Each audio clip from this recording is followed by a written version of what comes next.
Across America, there's a group of people who are alive, but living like ghosts.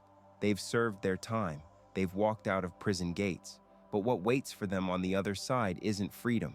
It's rejection, isolation, and despair.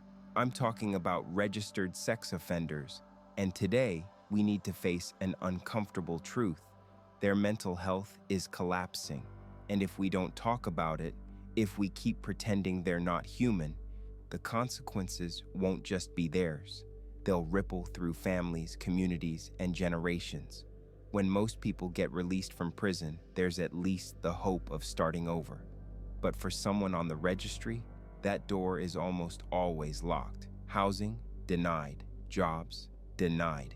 Even basic shelter. Many are turned away from programs that accept every other kind of ex-felon.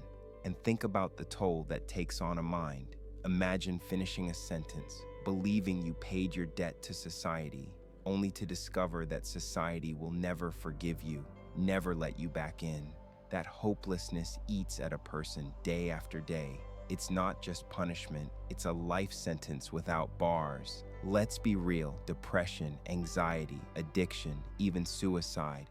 These numbers are climbing among registered offenders. Why? Because human beings were never designed to live completely shut out. Psychologists call it social death. It's when you're alive physically, but cut off from all the connections that give life meaning, family, work, belonging, purpose. When a man can't see his kids because of restrictions. When a woman can't stay with her aging mother because grandchildren might visit the house.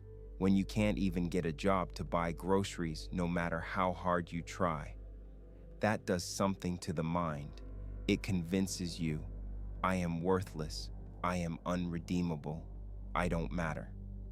And when a mind starts believing those lies, the spirit begins to collapse. Now, I know what some people are thinking, but what about the victims? And you're right, victims deserve every ounce of compassion, every ounce of support. This conversation isn't about erasing their pain, but here's the hard truth. Punishing offenders into the ground doesn't heal victims. In fact, when we strip people of every chance to rebuild, we're creating more instability, more homelessness, more untreated mental illness, and in the end, that makes communities less safe, not more. Behind every registry number, there's still a human being, a son, a daughter, a father, a mother. Some did terrible things. Some cases are far more complicated than headlines ever told, but all of them are trapped in a system that says, you will never change, you will never belong, you will never be worthy of love again. That message is crushing people mentally, and it is not justice, it is slow destruction. Here's the part nobody talks about. When mental health declines, people stop reaching for help. They withdraw, they isolate, and in that silence, they become invisible. Think about the last week of conversations I had with people in this situation. They weren't asking for pity. They weren't even asking for freedom from the registry. They were asking for something far more basic. How do I find a room to rent? How do I get work so I don't go hungry? How do I survive without my family? These aren't the cries of monsters. These are the cries of people sinking into despair because no one will throw them a rope. And when you silence a person's pain long enough, it comes out in dangerous ways. Addiction, relapse, violence, suicide.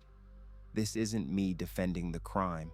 This is me saying, when we destroy someone's mental health, we destroy our communities too. So where does that leave us? Maybe the first step isn't to change the laws.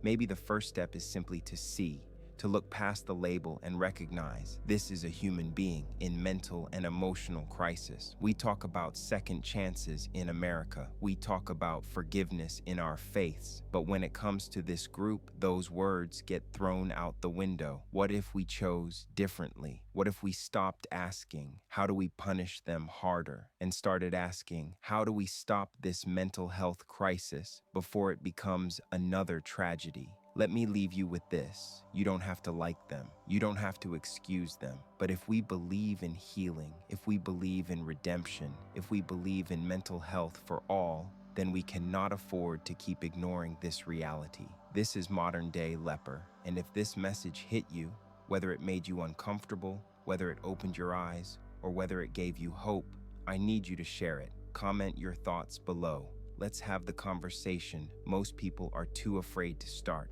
because ignoring pain doesn't make it go away, it only makes it worse. Until next time, stay strong, stay open, and remember, love never leaves.